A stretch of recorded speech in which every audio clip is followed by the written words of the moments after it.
Happy Monday, everybody. My name is Brandon Rosa, and welcome to episode 139 of the Xbox in 10 podcast, your weekly source of Xbox gaming news covered in around 10 minutes. Every Monday, this podcast covers new game releases, the previous week's gaming news, and we all learn an Xbox-related fun fact together. This show is on YouTube and podcast services around the world, so please do me a favor, subscribe on your favorite, and then leave me a review. Xboxin10.com, no numbers, is your quick source for links to all of our podcast destinations and social media profiles that you can follow at Xboxin10. To start, let's talk game releases. The big games out last week were Danganronpa Trigger Happy Havoc Anniversary Edition, Nobody Saves the World, the Hitman Trilogy, Tom Clancy's Rainbow Six Extraction, Windjammers 2, and Paparazzi. The games coming out this week are Reverie Nights Tactics, Cannibal Cuisine, City Skylines Airports, Summertime Madness, Gav Gav Odyssey, Elastomania Remastered, Swan Chernobyl Unexplored, Cake Invaders, Taiko no Tazushin The Drum Master, Gunvolt Chronicles Luminous Avenger IX2, Kogan Sword of Rewind, and Hotel Life a Resort Simulator. There has been a big update to Xbox Game Pass, so you can now play the following games on cloud, console, and PC. Danganronpa Trigger Happy Havoc Anniversary Edition, Nobody Saves the World, Death's Door, Hitman Trilogy, Paparazzi, Rainbow Six Extraction, Tom Clancy's Rainbow Six Siege Deluxe Edition on PC, on cloud, console, and PC Windjammers 2, and then on January 27th you can play on console and PC Taiko no Tazushin The Drum Master. Now on to last week's biggest news stories, and this is the biggest news story of the entire gaming industry history.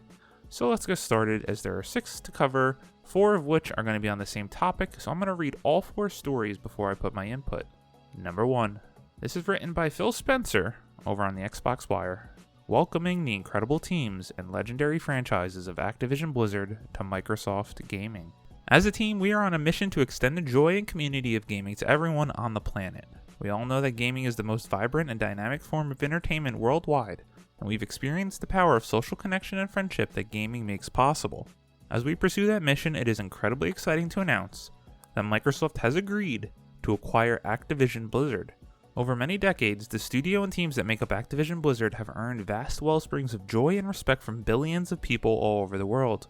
We are incredibly excited to have a chance to work with the amazing and talented and dedicated people across Activision Publishing, Blizzard Entertainment, Beenox, Demonware, Digital Legends, High Moon Studios, Infinity Ward, King, Major League Gaming, Radical Entertainment, Raven Software, Sledgehammer Games, Toys for Bob, Treyarch, and every team across Activision Blizzard.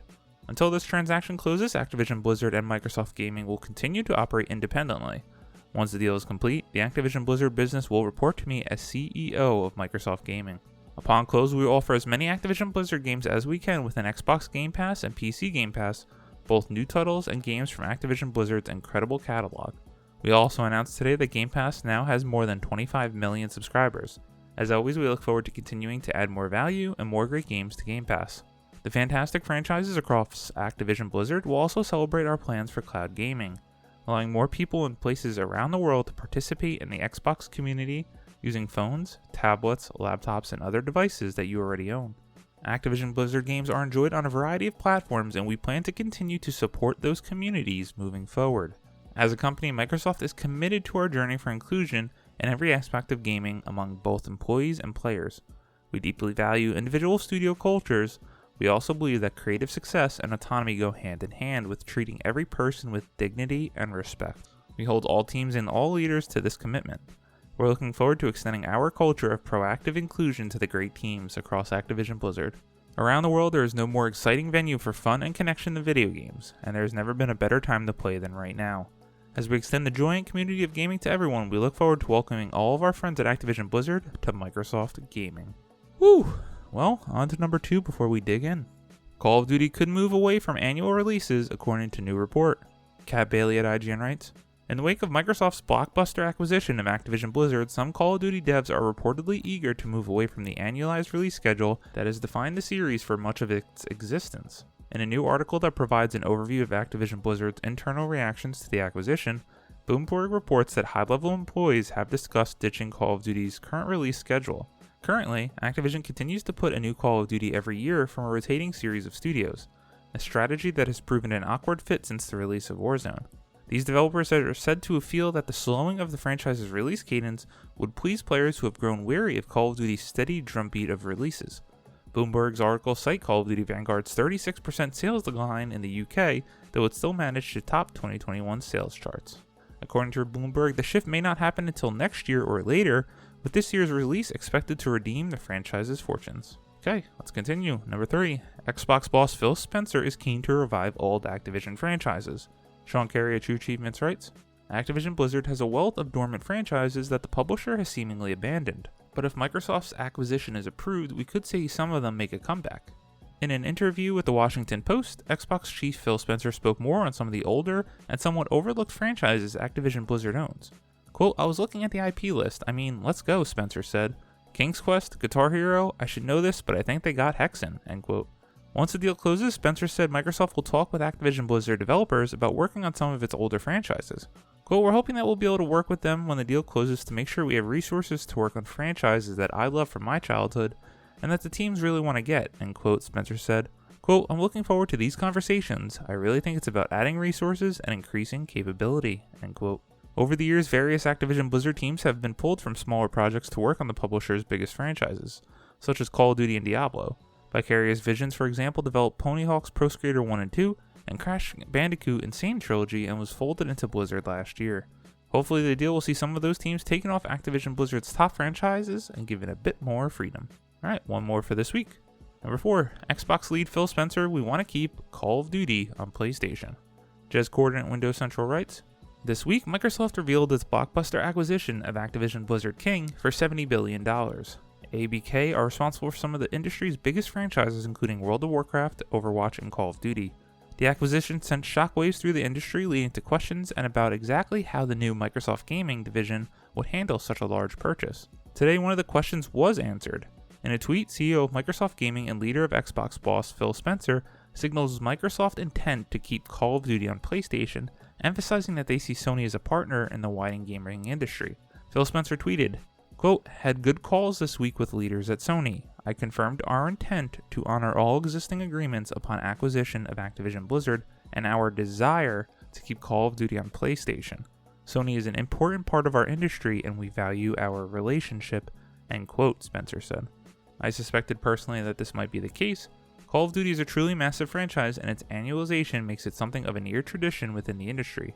Millions of gamers would experience significant disruption from Call of Duty suddenly being yanked from the console of choice, and that struck me as something Microsoft wouldn't be about, particularly when you consider how Microsoft kept Minecraft on multiple platforms. So much to take in, the biggest news story ever in the video game industry, such a mix of emotions, and I'm personally torn. As an Xbox gamer, as someone who obviously hosts this Xbox podcast every week, I'm incredibly excited. I look forward to playing these games on Game Pass, available whenever I want. I'm excited that my friends and I will have a shared catalog of all these games that we can jump into together whenever we want as part of our subscription. I love the value and the cost savings this is going to bring me every single year, but I am worried. The industry is quickly consolidating and obviously Xbox is at the forefront of it.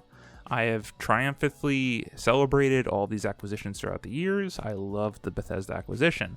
I felt like that was about the biggest acquisition they could make that still felt like it was okay. I understand why they're making the move. They need to position Game Pass as the must-need subscription for every gamer out there, and there are millions of gamers out there. And they're trying to push that into the billions mark. So what do? You go get the top-selling franchise in the world in Call of Duty, and now we're going to bring that into Game Pass. You bring the most cherished MMO in World of Warcraft, and you bring that into Game Pass. Now, let's talk about some of the stories that we just went over. Call of Duty could move away from annual releases. I think this would be a great thing. You have Warzone that's going to be your staple all year round, and it really does seem like there's Call of Duty fatigue if Vanguard is any indication. Now I'm excited about Modern Warfare 2 reboot next year. I really enjoyed the campaign on the first one, although I don't really play multiplayer anymore. But let these games breathe. I think we could just get a breath of new ideas, fresher experiences from Call of Duty if we just gave them a little bit more time to work on them. I don't think it's going to hurt the sales. They're still going to be the top selling games like they are every year, even the older releases. Seems like a win-win-win. Now, let's talk about bringing some of the older Activision franchises back. Guitar Hero was one of the header images on this story. I personally love Guitar Hero. I don't know if those games will last and live in a 2022 world and beyond. However, one of the biggest things Xbox and the first party has been missing is family-friendly games. So what do they have now? They have the likes of Crash Bandicoot and Spyro.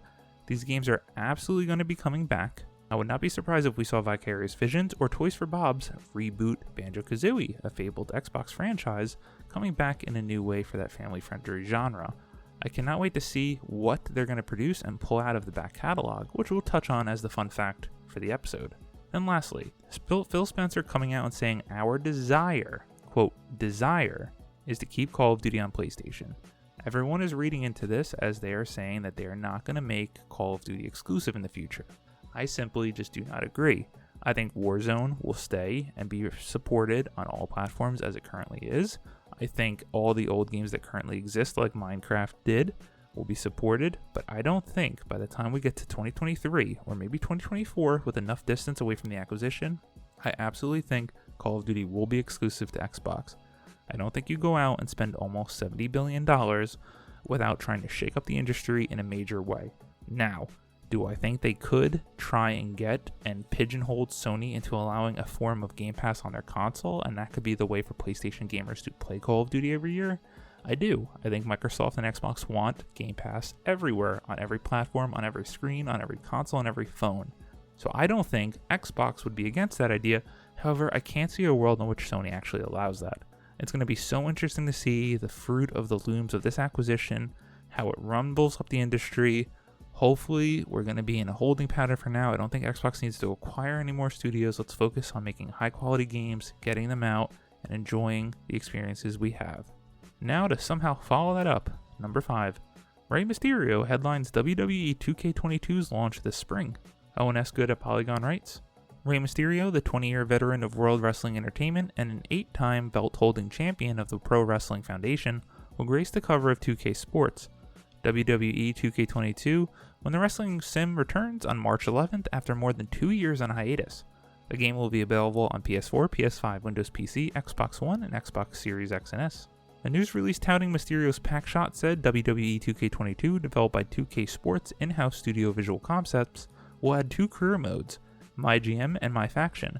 In My GM, players will take on the role of WWE General Manager, organizing showcase events and pulling strings to create an all-new brand rivaling the company's Raw and SmackDown brands. My Faction is more focused to an individual wrestler, where players will assemble and direct a team of dream fighters and take them through weekly events with live service updates. My GM marks the return of a general manager career to the wrestling franchise for the first time since THQ's SmackDown vs. Raw 2008. Thursday's statements from 2K Sports also promised a redesigned game engine and new controls for WWE 2K22 modes, such as 2K Showcase, and the My Rise single-player created wrestler career will also return. For all you wrestling fans out there, I hope this brings you some happiness. I know that the series has been lackluster in years prior. It seems like they're doing the right moves, redesigning the game engine, newer controls, taking some time to polish it up, adding in some older modes, so let's hope this is a recipe for success. And number 6, LEGO Star Wars The Skywalker Saga release date revealed alongside gameplay overview. Adam Bankhurst at IGN writes, alongside a brand new gameplay overview, it has been confirmed that LEGO Star Wars The Skywalker Saga will be released on April 5th, 2022. The much-delayed LEGO Star Wars The Skywalker Saga's newest breakdown shows off LEGO versions of all 9 films in the Skywalker Saga and how this game is changing up the formula that has been for so long in the LEGO games. We also get a glimpse of some of the over 300 characters that will be playable after being unlocked in-game. Alongside seeing more of the third-person LEGO action that is much more up close and personal than previous entries, we see that we get to pick the start from the beginning of the original trilogy, prequel trilogy, and sequel trilogy, giving fans of each period of Star Wars a chance to jump in where they choose. The later episodes are locked and will become available as you play through the story of each trilogy. This is a game that is quickly shooting up one of my most anticipated. I can't believe I'm saying this, but I'm extremely excited for this game. I haven't played this since the Xbox PS2 original trilogy collection of LEGO Star Wars games.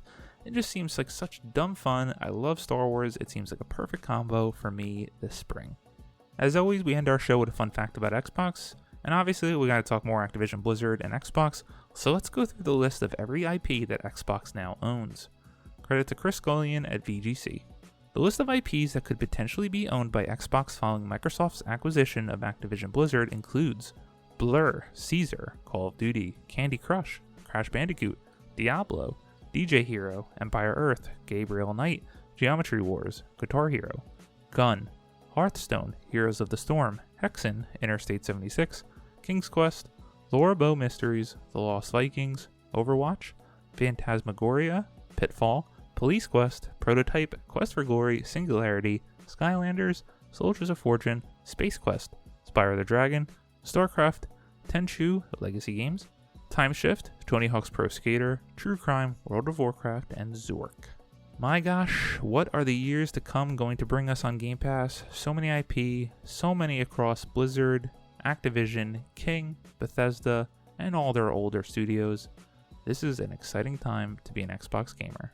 Thank you all for listening to the Xbox in 10 podcast, your weekly source of Xbox gaming news covered in around 10 minutes, or longer when it is the biggest news story ever in the video game industry. If you like the show, please subscribe to your favorite podcast service, share with your friends, leave a review, and follow on all social media at Xbox in 10. This past week, I haven't really touched my Xbox as I've been continuing my journey through Ghost of Tsushima on the PS5, and what a fun experience. Xbox really needs these stellar third-person narrative games on their console, and I believe they're coming in the years to come. My name is Brandon Rosa. You can follow me on Xbox at Brosa93. Hope you all have a great week, stay safe, and keep on gaming.